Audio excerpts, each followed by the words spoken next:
Put a Queensland jersey on Dan Gagai and he finds a way to score a try. Cam Munster, he's going to be the one to watch. He deserves a try! Even though he's only young, he's such a big name, he's such a promising star. Well, we've seen plenty of this in Origin. This is one of the best. Papalii will score. And Queensland celebrates. He smashed. That's a brilliant rugby league try. Chip chase anyway? No? Something different, mix it up. Pride is a wonderful thing for a footballer. G'day and welcome to Queenslander from here in Brisbane, the home of Magic Round. Boys, before we kick it off, what did we think, Magic Round? Our thoughts? Yeah, I thought it was, obviously great for the city, great for the game, and I think there was a lot of positives about it. I mean, obviously the talking point at the back of it all was around the crackdown on head highs. From my perspective, I like the initiative. I just think it needs a couple of tweaks, and probably the easiest way to solve it is to bring in the 5-minute sin bin. So if you've got a reckless or like a deliberate, head high or contact to the head, obviously that's send off. A reckless high tackle, and I think the Papalii decision was right.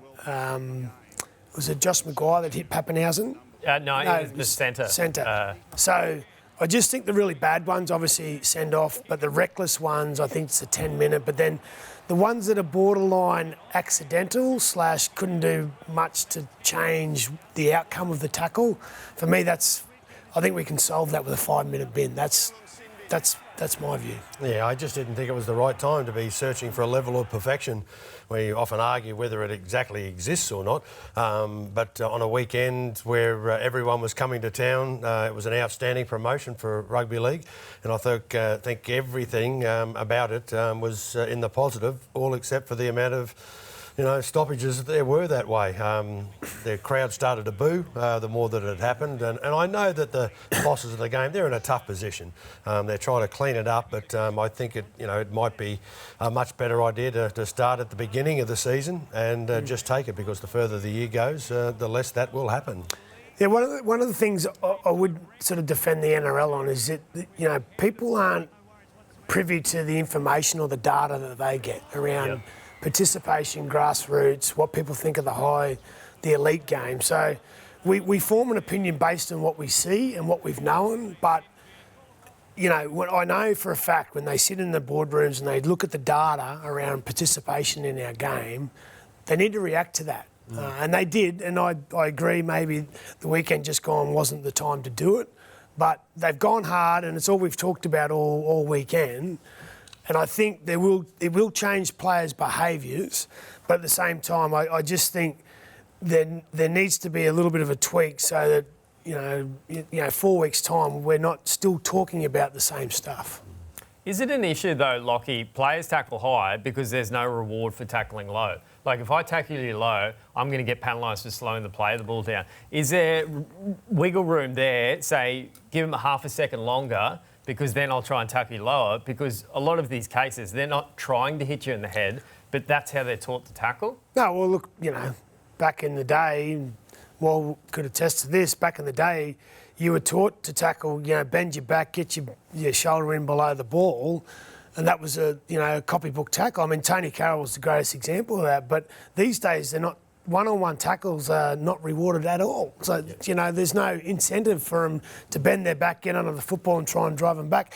It's the whole, let's catch him, dance with him, and then get him to ground. So the way the game's played at the moment, they're coached to tackle around the football, and that's always going to be a danger to the head.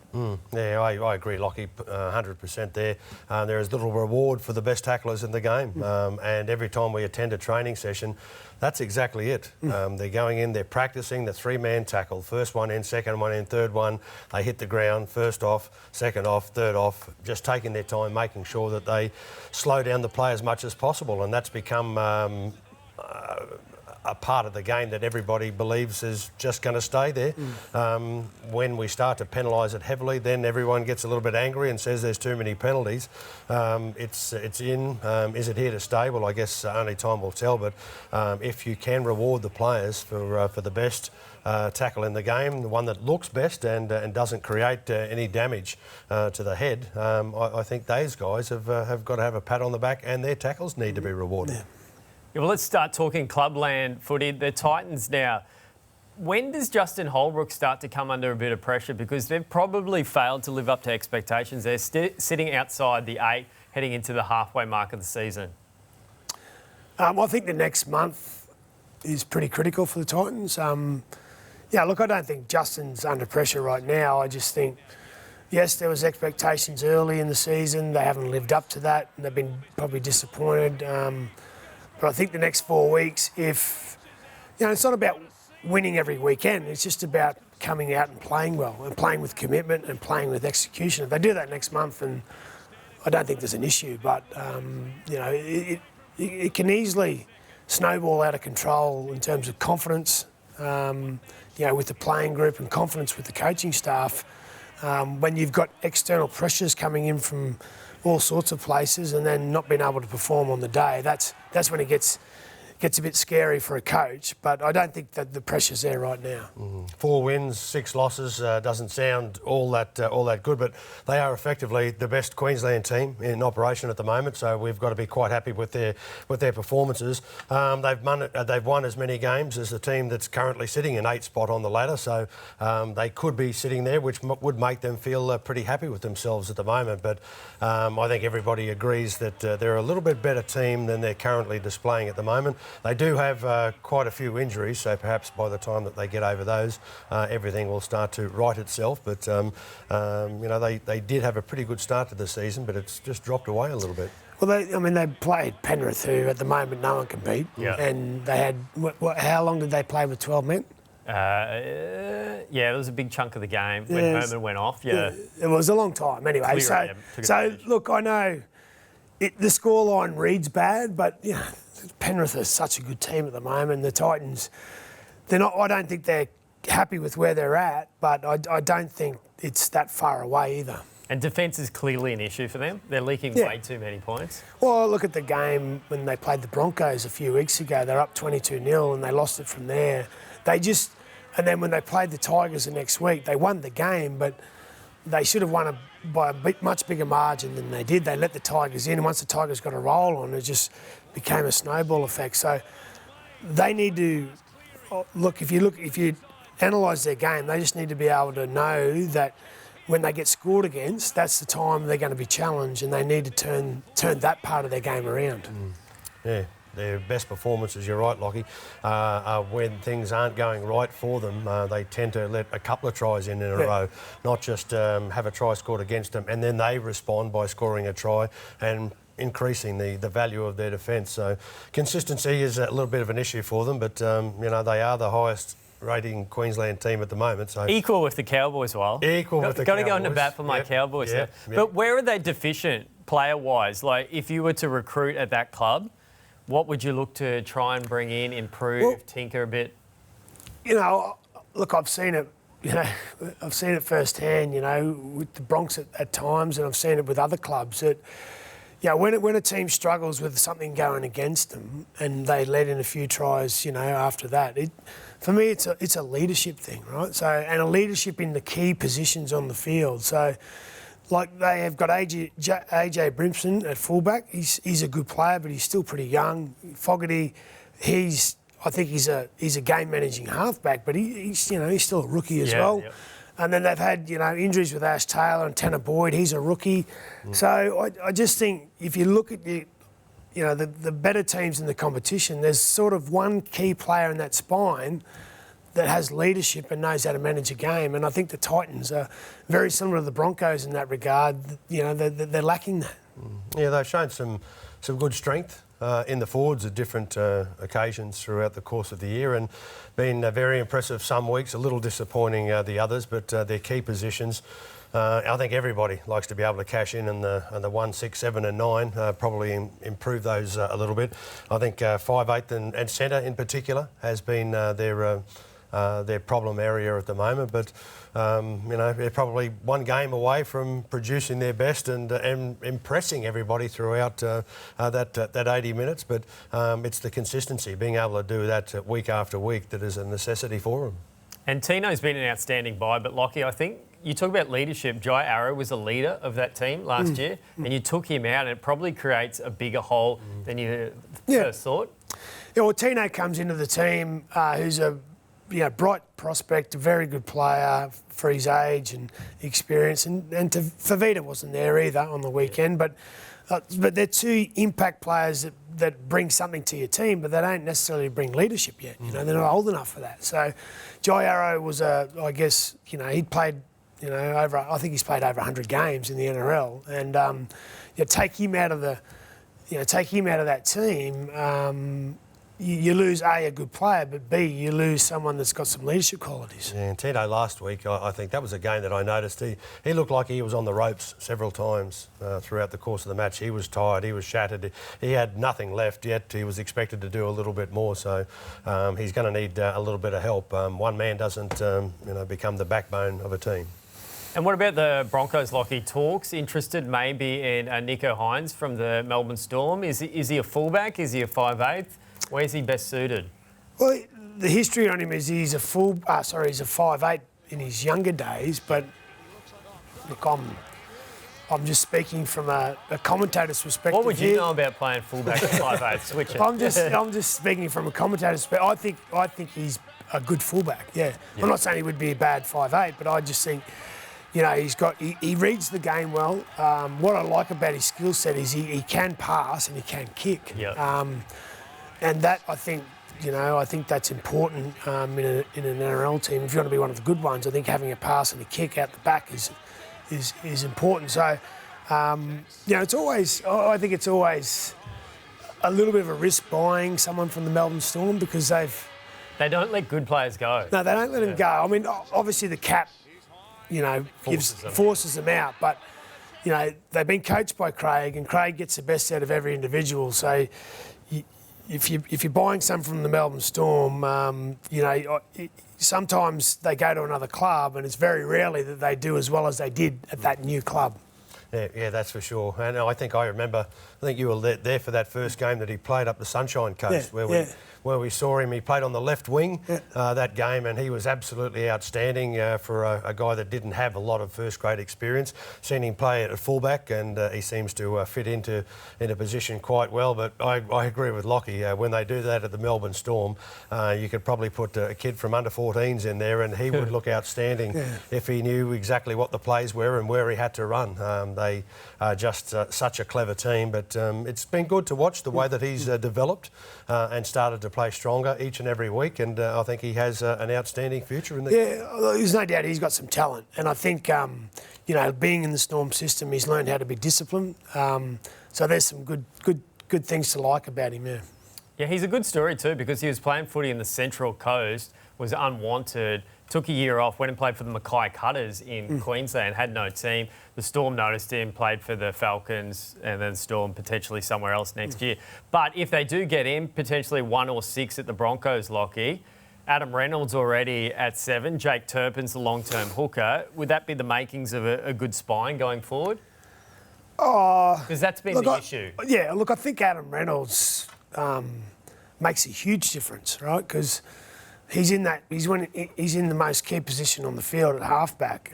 He's got experience. He's got a great kicking game. He knows how to manage a game. So I think regardless of who's 6, 9 and 1, ideally you get some good players to support him. But I think, Reynolds makes a huge difference just off his own name being there.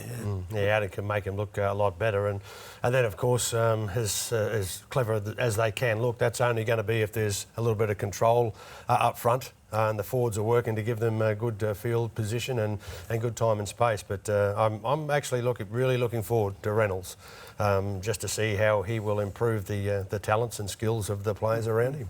How much of a relief was it, Lockie, at the Broncos finally get a big fish? Yeah, look, we've in the last sort of 12 months, we were disappointed to lose Reece Walsh. But that happened and we had to move on. Obviously disappointed to lose Xavier. We sort of felt like that may happen and it did in the end. So disappointing. But, to get Katoni re-signed, to get Jordan Ricky done, Brendan Piakura, who isn't far away from a debut. He's going to be a good kid. So to get those guys done and then throw Adam in there, I just think it puts a bit of stability back into place. And I think with Adam coming, it allows you to sort of show, I guess, the future of the team and the club, that it looks brighter with Adam coming. And one player at the Broncos facing an uncertain future, while Anthony Milford looks as though he's back to Intrust Super Cup this week. He's been in, he's out, he's back, he's forward. What are they doing with him? What should they do with him? Well, he's been struggling to produce his best. He's a much, much better footballer than he's been displaying over the last couple of matches. And I guess, it's very difficult to expect that one guy is going to be the backbone of the side whilst the rest are doing it a little bit tough. I know I've been saying it for a while, and Lockie's probably a better one to ask about it, but I still have the opinion that he is a much better fullback than he is a 5'8". Whilst he's playing at fullback, he can inject himself whenever and wherever he likes in that background, in the back line, to just run into holes that he sees in the opposition defence. Whereas whilst he's playing at 5'8", he is constantly being targeted by the opposition big men that are running their plays at him just to try and take a lot of petrol out of the tank for when he does go into attack.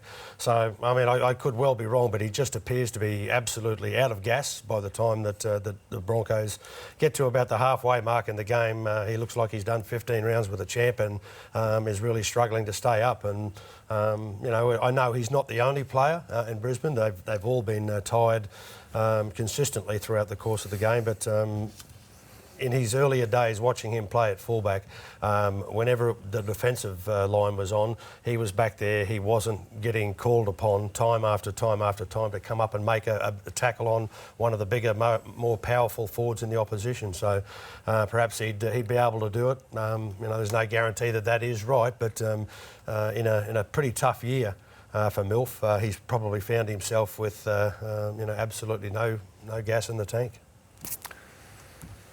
What do you think, Lockie? Could he play fullback, or is it just too late? At the Broncos, I mean. Like, he could play fullback at another club. No, well, I think there'll be clubs out there that are looking at what he's capable of. You only got to look back to the 2015 grand final. He was probably the best player on the field. And, I think there'll be coaches out there, if it's not going to be the Broncos, let's I guess, be honest here, his time at the Broncos is coming to an end, and unless he really turns it around, it's going to be hard for him to stay there. But if you're another club and you're another coach, you sort of look and sort of understand what he's capable of, and then you go, well, do I need a 6 or do I need a 1? I agree with Wall. I think there's a lot of positives with him to play at 1, because he is an eyes-up footballer and he can just go out there and play what's in front of him. I think at 5'8" at times, he probably had to think too much about what he's doing. And that's why, but also to that point, someone like Adam Reynolds coming to the club in the 7 might actually be the best thing for Anthony Takes Milford. the pressure off. Yeah, but whether that eventuates, well, I guess that's now up to Anthony and what he does between now and the end of the year. What about the last 18 months, 24 months, if you have with the Broncos? Well, the constant losses, the players say it's not taking a toll, but surely mentally that does take a toll. Yeah, I guess, nobody likes losing out in the field, and whilst the players have come out and said that it doesn't, I guess we've got to respect their opinion. Sometimes it can make you a much tougher, much more mentally strong. If you're having those losses, you tend to build up the fear of failure, and it will become even better for you the next time that you're trying to ensure that your team isn't defeated. Is it something that can be just washed away pretty quick? Well, I guess only the players can tell you that one. Well, I guess one of the risks are it's become the norm. Yeah. You know, so some of these young players that have only been there the last couple of years, that's all they've known, you know. So, like for the older guys that have tasted success at a, you know, more I guess, at a higher level, it probably is hard mentally. But for some of the younger guys, the risk is that they don't know much different, right? So it's become a habit. It's become a habit, you know, and I think that's dangerous. So we need to turn it around sooner rather than later. And I'm not happy, Lockie, either. Your Broncos dropped my boy Corey Oates again this week, so I want to see that change. One player who hates losing, we saw it on the weekend, emotional scenes. Scott Drinkwater from the Cowboys was dirty on himself, a pass he threw when the game was on the line. How much do you like seeing that how much it means to him, Lockie? Yeah, look, I love seeing that because it means he's a competitor. He wants to win, and he cares about the place. Look, I think Scott, I think he filled in for Billy Slater at the Storm when he made his debut, and I just went, wow, we got another Billy Slater. Yeah. So he's got some talent. There's no doubt about that. I think he's going to learn with experience about, you know, how to manage a game, how to win games better. But to see him hurt like that after the game, like that's a sign of a player that wants to continually better themselves. And I think that's the sort of player, if he's got skill and talent like he does, but he hurts like that after a loss, look, that's a great outcome as a coach. Yeah, he hates losing. And you'd love to see that in the players that you're around. I was actually up there calling the game and had a look at it, and you could just see how shattered they were. It was so close yet so far, and it was really... A lot of people will suggest that it's disturbing to their long-term outcome and their success, but I think it'll probably help them in a funny sort of a way to grit their teeth a little bit harder and realise that you know, that's what it takes, a complete 80-minute performance to win a game. They're up against a tough team, so when you've got to do it that way, you've got to make sure that you produce your best, and the players will always learn. And I always used to say, and I'm sure it was the same for Lockie, that you learned a hell of a lot more out of a loss than you ever did out of a win. And if you just snuck home, you probably sit in there and think, oh, well, you know, we got there and it was good to do it. But when you lose a game, you get off in a circumstance like that in the last 2 minutes, you thought, what went wrong? What should we have done here? What would have been a much better option? So that, you know, would probably put it all into gear. It doesn't guarantee a win next time you're around, but it certainly increases the knowledge. And he's actually re-signed recently with the Cowboys, Lockie. But where does he fit in? Val Holmes seems to be doing quite well at fullback now. They've signed Dearden and Townsend for next year. Where does Scott Drinkwater fit into that side? Or is he backing himself to unseat one of those guys out of the halves? No, I don't know. I mean, that was the puzzling thing when they went Townsend, Dearden. It's almost as if they panicked when Michael Morgan retired and they're like, well, we need a couple, let's get two. So... Look, I guess Drinkwater to sign him for another 2 years must think, well, he's going to back himself to unseat one of them. Because if you were to sort of look at it holistically, you just go, well, you know, Holmes is fullback, you know, Townsend comes as a 7 and Dearden. It'll be between Dearden and Drinkwater, I think, that wins who gets the 6 jersey. Yeah, tough one to call there as well. Certainly not easy. And who gets the 8 jersey now for the Maroons is the big question. Josh Papalii out of Origin 1 with the crackdown on the high shots with his tackle against the Bulldogs. Lockie, who replaces him in the Queensland side? Because he has been extremely important to Queensland and Origin. Even though he hasn't got the massive raps, he's the leader of that forward pack. Yeah, I think probably, you know, without going into too much depth about it, I think the easiest solution would be, if you want to keep a bit of aggression and some power there early, you'd think maybe Tino goes up the front and then you bring in someone like Jai Arrow. Consistency, yeah. Yeah, that comes in at 13.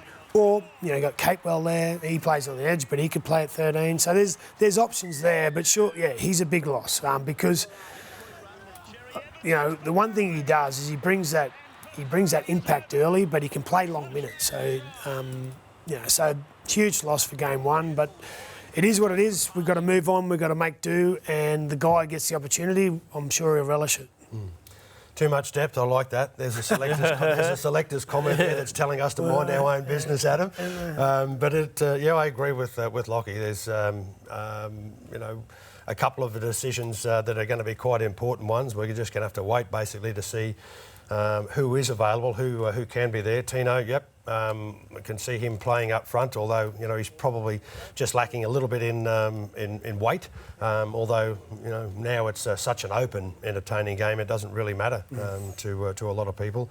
But I think that they've got to just try and make sure that everybody is okay and they're able to fit the pattern of play that the coach has in mind as well. I love that. Tino to the front row, round 2 with Payne Haas packing into a scrum. How cool will that be? First scrum of Origin 1, going head-to-head after Sydney last year. But in the halves, Talk New South Wales could go with the club combination at the Panthers, Jerome Luai and Nathan Cleary. How does Queensland stop them? Because nobody in the NRL has been able to stop them the past year and a half. Yeah. Well, how did New South Wales stop you and Alf? Did they ever stop you?